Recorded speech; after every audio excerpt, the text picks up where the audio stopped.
August 6, 1945, 8:15 hours. Imperial General. Headquarters, Tokyo. A single decoded transmission from Hiroshima would shatter 3 years of carefully constructed illusions about industrial warfare. What the Japanese High Command read in that message would force them to confront a truth they had spent the entire war denying. America hadn't been fighting at full capacity. They had been holding back. The basement war room beneath the Imperial Palace sat 90 foot underground, insulated by reinforced concrete walls 4 feet thick. On the morning of August 6, 1945, the space hummed with the familiar rhythm of a losing war. Field Marshal Shinroka Hata's morning intelligence briefing had become a ritual of managed decline. At precisely 0815 hours, communications. Officer Lieutenant Colonel Tishir Yamamoto burst through the steel door without the customary bow. In his hands, he carried a decoded transmission that would fundamentally alter how Japan's military leadership understood the war. They had been fighting. The message was fragmentary, transmitted by the Hiroshima Regional Military Command before all communications ceased. Entire city, destroyed by single bomb. Blast radius exceeds all previous bombardment. Unknown weapon type. Casualties catastrophic. Request immediate. The transmission ended mid-sentence.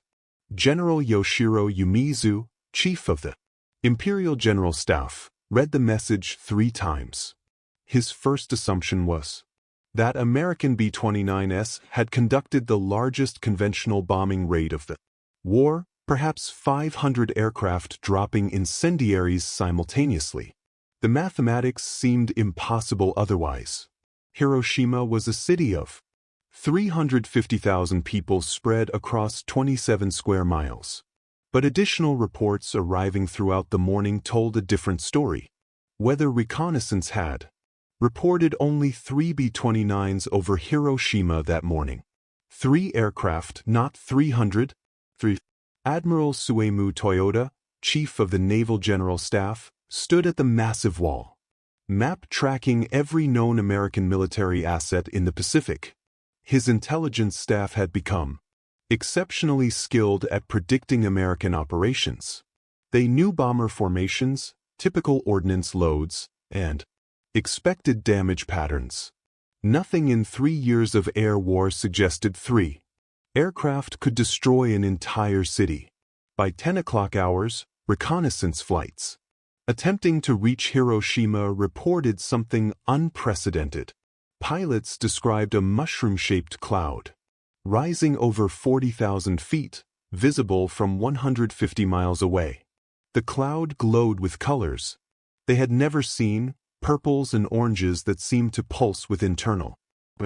Foreign Minister Shigenori Togo received the first eyewitness account at 11:30 hours from a railway official who had been 15 miles outside Hiroshima.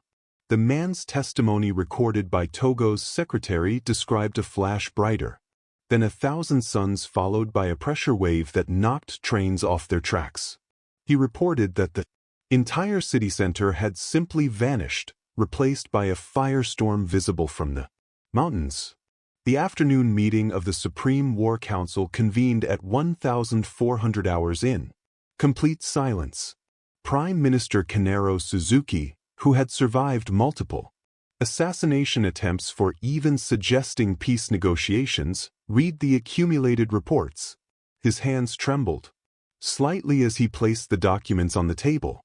"Gentlemen," Suzuki began, "we must consider what this means." General Karachika Anami, the Minister of War and the most ardent advocate for continuing the fight, spoke first. "American propaganda, they want us to believe they possess weapons they do not have. Hiroshima was destroyed by conventional bombing and they are using deception to 3 aircraft." Admiral Toyoda interrupted something he would never have done in normal circumstances. 3 aircraft Anamian sun. Our radar tracked them. Our observers watched. 3. The room fell silent as the implications settled over them like volcanic ash. For 3 years, Japanese military doctrine had been built on a single premise. American industrial might could be overcome by Japanese spiritual strength and tactical innovation.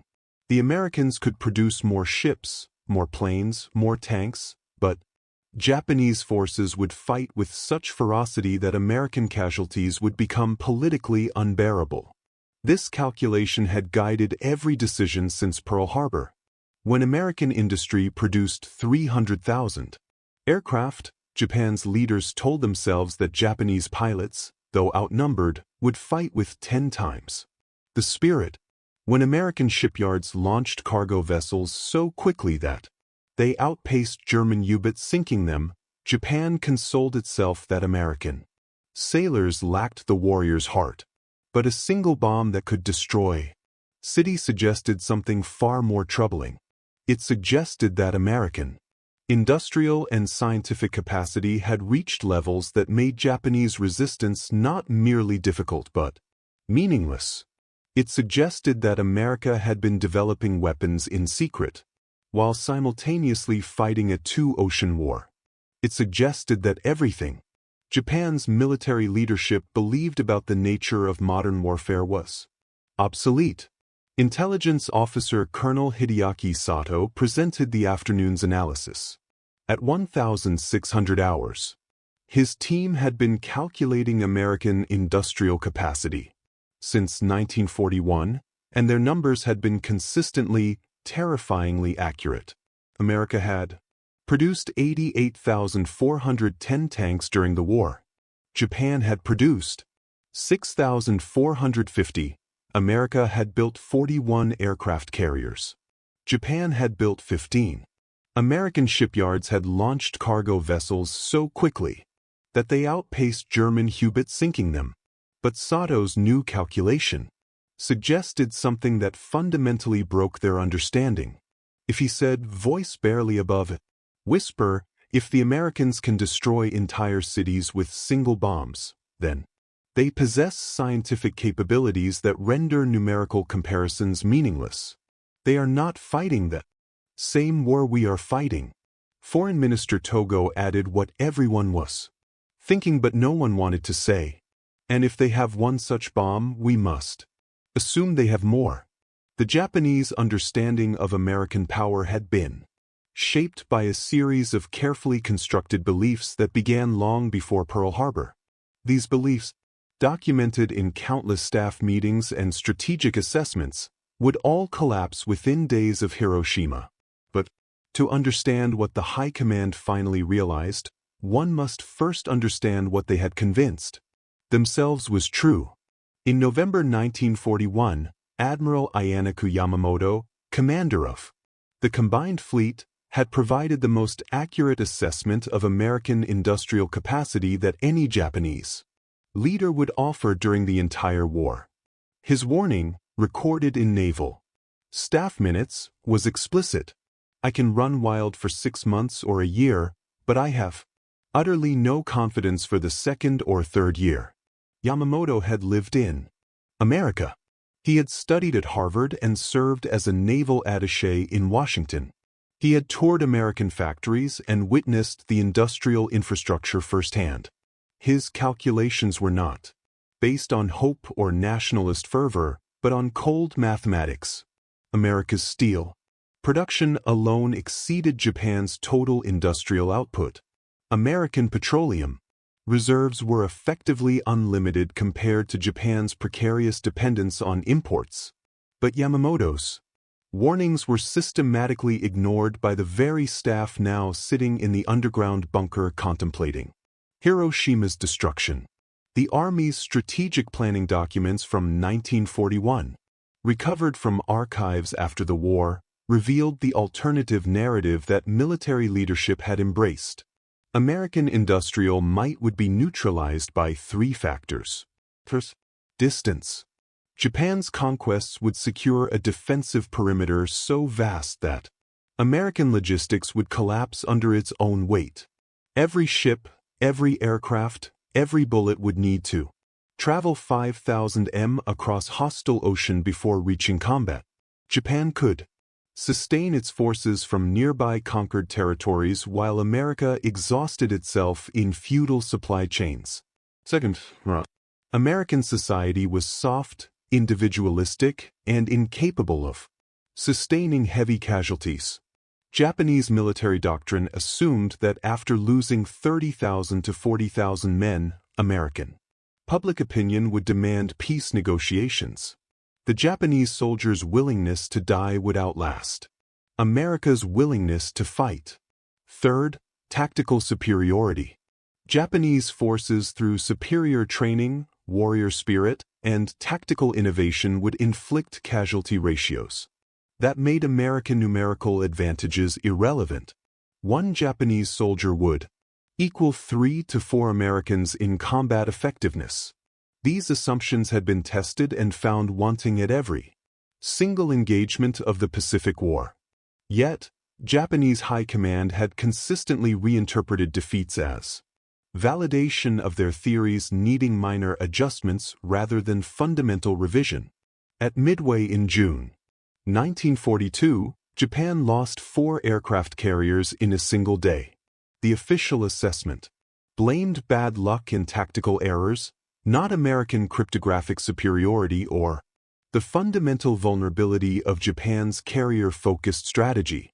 The underlying assumption that Japanese forces could overcome numerical disadvantages remained intact. At Guadalcanal from August 1942 to February 1943, Japanese forces discovered that Americans could sustain logistics across vast distances and could match Japanese soldiers in jungle warfare. The official assessment blamed local commanders for insufficient fighting spirit, not the impossibility of the strategic situation. The underlying assumption that American society would crack under sustained casualties remained intact. By August 1945, every major assumption had been systematically demolished by reality. Yet, senior leadership had never formally acknowledged this. General Enemy's continued advocacy for fighting to the last citizen represented not stupidity, but the logical endpoint of beliefs that had never been properly questioned. The afternoon of August 6th marked the first time in the entire war that Japan's Supreme War Council confronted their illusions directly. Intelligence Colonel Sato presented what he called the reality assessment, a document his team had compiled over the previous 6 months, but had been prevented from presenting until now. The numbers were devastating. American aircraft production in 1944 alone exceeded Japan's total production for the entire war. American shipyards were building escort carriers faster than Japan could train pilots. American ammunition factories produced more shells in a week than Japan's factories produced in a month. But Sato's most damning statistics involved scientific research. His intelligence network had documented American research facilities employing over 130,000 scientists and engineers working on military technology. Japan's comparable effort employed approximately 6,000. American research universities Harvard, MIT, Berkeley, Chicago had larger physics departments than Japan's entire scientific community. The atomic bomb, Sato explained, required facilities that we could not have built even if we had known how. The Americans constructed entire cities in secret. Oak Ridge, Tennessee, Hanford, Washington, Los Alamos, New Mexico. These facilities consumed more electricity than major Japanese cities. They employed $130,000 workers. The Manhattan Project cost $2 billion, more than Japan spent on its entire war effort in 1944. Foreign Minister Togo asked the question that would echo through subsequent war crimes trials and historical analysis. How could we not know? Sato's answer was uncomfortable but accurate. We knew, Foreign Minister, our intelligence services reported on American industrial expansion continuously. We intercepted communications about large-scale secret products. We documented their scientific recruitment efforts. But every report was dismissed as exaggeration or propaganda. We chose not to know because knowing would require acknowledging that we could not win. Admiral Toyota added his own bitter assessment. The Americans, he said, fought this war with one hand tied behind their back. They fought Germany and Japan simultaneously while developing weapons we cannot comprehend. They produced more war material than we thought physically possible while maintaining their civilian economy at levels that exceeded peacetime production. They are not merely stronger than us. They are operating on a different level of civilization. This admission that America represented not just greater strength but a different category of capability marked the fundamental shift in understanding. For 4 years, Japanese propaganda had portrayed Americans as materialistic and weak, dependent on machines because they lacked spiritual strength. The atomic bomb revealed this narrative as catastrophically wrong. The psychological impact extended beyond simple military calculation. Cabinet Secretary Hitsun Sakumizu recorded in his diary that evening, "We have been fighting an enemy we never understood. We assumed they thought as we thought, that their society functioned as ours functioned, that their limits matched our limits. Hiroshima proves we were fighting blind." August 7, 1945 began with confirmation that made Hiroshima seem even more incomprehensible.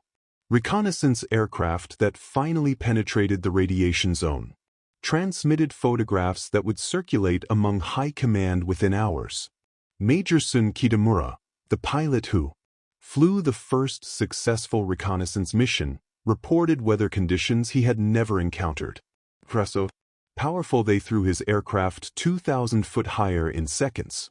Air temperatures that spiked his instruments and visibility obscured by smoke that rose in a column to the stratosphere.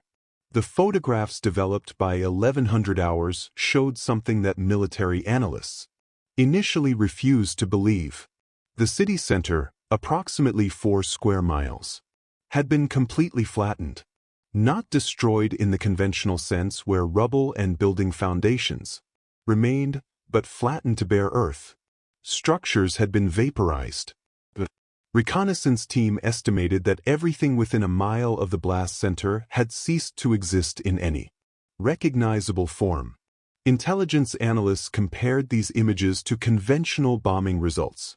The most devastating conventional raid of the war, the Tokyo firebombing of March 9-10, 1945, had required 334 B-29 bombers, dropping 1,665 tons of incendiaries over 3 hours. Hiroshima's destruction exceeded that raid's devastation, accomplished by a single bomb from a single aircraft in a single instant.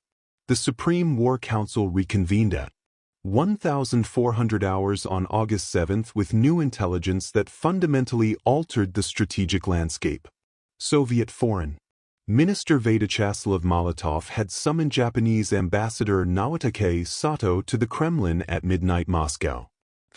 The message was brief. The Soviet Union would consider itself at war with Japan effective August 9, 1945. This announcement shattered Japan's final strategic hope. For months, Japanese diplomacy had worked desperately to negotiate Soviet mediation for peace terms.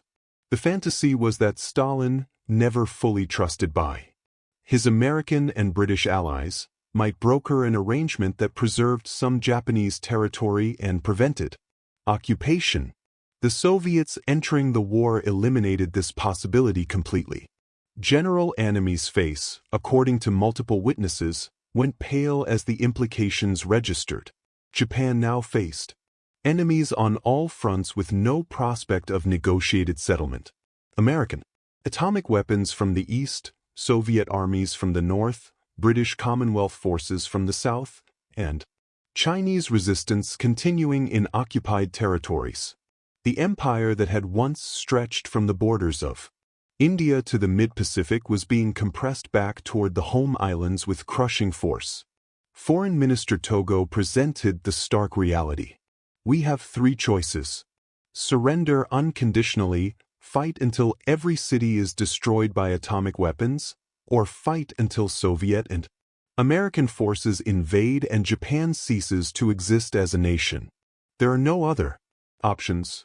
August 8 brought fragmentary intelligence about Soviet movements.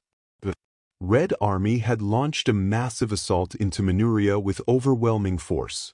The Kwantung Army, once the elite formation of Japanese military power, was being systematically destroyed.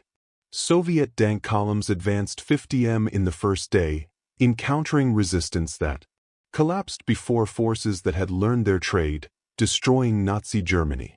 The Manchurian operation demonstrated another uncomfortable truth about American power.